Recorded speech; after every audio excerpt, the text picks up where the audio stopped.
Obviously, big win. You know, it was a good week. I'm real proud of the kids and the staff. It was a good practice week. You know, they paid attention to details and all the little things throughout the week. Very attentive in meetings and after practice. It was a very mature week of practice.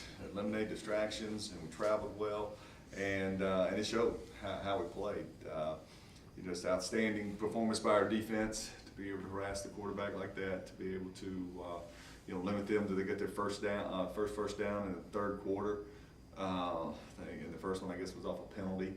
So just dominate, which allowed us on offense to control the clock, to limit risk, to take calculated risk on our scoring plays. You knew the way our defense was playing. Don't mess it up on offense, because I thought they were going to have a difficult time scoring against us, and we did that. Thought we were solid in special teams, nothing spectacular, but certainly solid. I'd like to see a replay of that kick of the field goal. You couldn't tell on tape when we watched it when we got here. The Southern Conference doesn't have replay, so we didn't get a chance. But that would have been good. That would have been huge for us. Had to put it up to a 3-score lead. They're late, but it didn't, and so it still kept them in the game. I thought our quarterback played well, played solid, played very unselfish, made throws when he needed to. Thought it was his best performance up to this point. So very, very pleased with that. Londale, is good to get him going, and he made plays, and that's what we need to continue to see out of him. And Caleb making a couple plays, that was really good. The wide receiver position.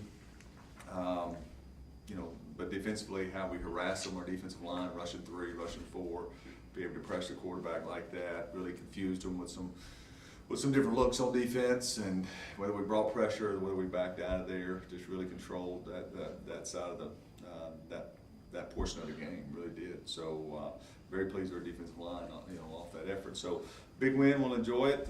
It's already gone once we got back on late Sunday night and moved on to first conference game and a big challenge this week. We talked a little bit last week about what this game would mean if you won it, looking down the road, and now that you have won it, yeah, you can look down the road. How do you build on it? You win. I mean, the first thing, you hope you get better. And you hope if you get better, then that means that you win the game. It doesn't always work out like that. Sometimes you can see improvement and still come up a point or two short on the scoreboard. But you're at home, and you've got to win games at home. You've got to be able to protect your home field advantage. You're playing a team that beat you, that beat you at their home last year in the last few seconds of the game, and playing a ranked team that's 3-0, and so there's a lot of challenges. But I'm looking to get better in practice this week, and get some good schemes on both sides of the ball going and playing. You talked about that game last year. You guys lost in the last second touchdown. How much will that game kind of factor into the game plan prep for this week? I don't know if there was a magic button I could push that would make us play better because of that. I'd certainly look for it. But the guys know that that was one of the they were 6-2 in the conference and lost to Jacksonville State and TSU, and so that was one of them. But they're a different team. We're a different team. Doesn't carry over that much into this week, but the reminders of this. The reminders are how hard you got to practice, how hard you got to meet this week. What your focus has got to be. That is, no matter what the score is, because we were behind most of that game and had to battle back. So those things, how that game ended up last year, will be continuous reminders for our guys this year of getting to the fourth quarter and finding a way to get a win. Looking at what you did last week with Chattanooga's quarterback, talk about having to do similar, a different deal. Now, we said the one last week, or I did, could run. It was mobile, and he is, but this is a different deal this week. The kid this week is probably one of the fastest players on the field, and that is you can flush him out of the pocket like we did this week, and like we did against Chattanooga, and he can go for 50 at any time, 75 at any time. They have a lot of skills, a lot of weapons on their offense. A wide receiver, multiple guys, and at the quarterback position, and then all of a sudden they hand the ball off, and running back squirts out of there, for a big gain. So I'm sure they haven't scored the type of points that they wanted to score up to this point with the weapons that they have, but they're very, very capable of it. And then on defense, they're solid again, really good. you know, that seven man, that front seven is very good, and you know, they show up on tape, you know, being disruptive up front and rushing the quarterback, and so they got a good football team. They're well deserving of their 3-0 start. Does that make it more important this week as far as what they can do offensively and what they are defensively? Does that make it more important? And it is every week, but certainly to be more balanced and You like to, you like to, you know, they bring pressure, you know, can you pop a run when they bring pressure? Can you complete a throw?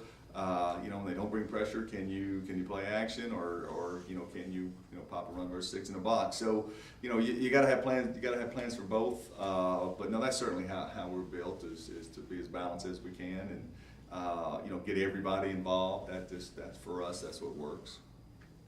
This last week, you saw that balance on offense. Is that something you're looking to continue going forward against TSU? Yeah, you know, once again, every opponent is different, and in every game plan, you try to make sure that you've got enough, bullets to fire, you know, as you go. You know, like I said, this past week we were, you know, just kind of muddying up some runs until we could make a play. And not that I didn't want one of those runs to get out. That's not what I'm saying. But they were pretty good up front this past week and caused disruptors. And I don't think we played great up front this past week in Chattanooga. There was a lot of misassignments, or just at the point of attack, we struggled with some things. Their defensive line did a good job against us. But no, we'll certainly. Yeah, you know, you can't go into this game with their pass rushes and say, okay, we're just going to drop back, throw it 50 times. No, they pressure the quarterback too good for that. Talked about it for years that you feel like you're a top 25 program. Today you are 24, first time since 2013. How does the team react to something like that? I think there'll be a sense of pride today when they come in the building. You know, a little bit of sense of satisfaction of.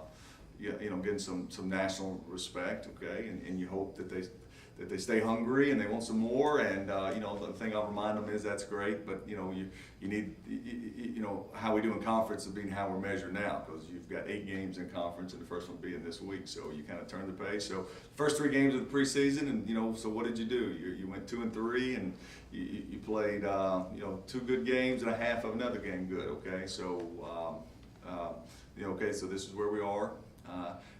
You know, the team's kind of taking shape again, going into game 4 with your backups. You know, who's got some more growth to go, who are leaders, those kind of things are you know, coming into play. And then you're always going to deal with certain injuries, and you know, with that backup, be able to step up, or you're going to have to move another person over there that's playing another position. So, and both teams are having to do that this time of year. When they see the ranking, you tell them about that, and coming off the win against a ranked team, is this where the maturity level that you've talked about, is that it shows up? Yeah, you know, it does, because it's, okay, all right, and this is how we claim we're a top 25 team program, not just a team, not just a 2017 team, right? We're a program. Okay, so this is how a top 25 team meets today. This is how they practice. This is how they conduct themselves on campus. I mean, all those things, you know, go together. And I was telling the staff, we had a staff meeting a few minutes ago, that as a head coach, as you're seeing these things, and I've been a head coach for 12 years now, you can feel it on the bus. You can see it at pregame. You can see it how we check in the hotel. You know, when that team limits distractions and that leadership shows up. You know, when you see guys celebrating, you know, guys that didn't even get to play in the game, and you see how they interact with their teammates as they're coming on off the field. You know, how guys are walking by me and high-fiving me, saying, "Hey, good call on offense, coach," and it's a defensive player, and that kind of glues you. And you know, this team will keep doing that, and we'll be competitive the rest of the year, no doubt. You have a bunch of goals every year, being ranked, national title, conference championship. You got the ranked part. Next part's the Sergeant York Trophy that leads to bigger things. Yeah, no doubt. You know, this is the first leg of it, and you know, it's a quality opponent. So we'll bring that up today too, right? That's a goal, you know, on the way. And Sergeant York sitting, you know, upstairs in our or downstairs in our champions level. We want to keep him here. So this is the first leg of that. So big game. We have a big crowd. Hope it's great weather. You know, I hear we're going to good attendance this week, some different things that the university's doing and athletic department's doing, so pretty fired up about that. So hopefully we have a home field advantage. I hope so. So it should be a good college football game. We can follow up on the Sergeant York thing. If you sweep that series, from the practical standpoint, you're 3-0 on the conference. Well, no, that's what the math says for sure. Now it still leaves you with the Kentucky schools and other, but no, that's kind of you're almost halfway through it, no doubt. And so I guess we've only got one of those teams at home this year, so 2 of those legs are on the road. So anyway, just trying to go 1-0 this week, and a lot of good things come with it against a very good TSU team.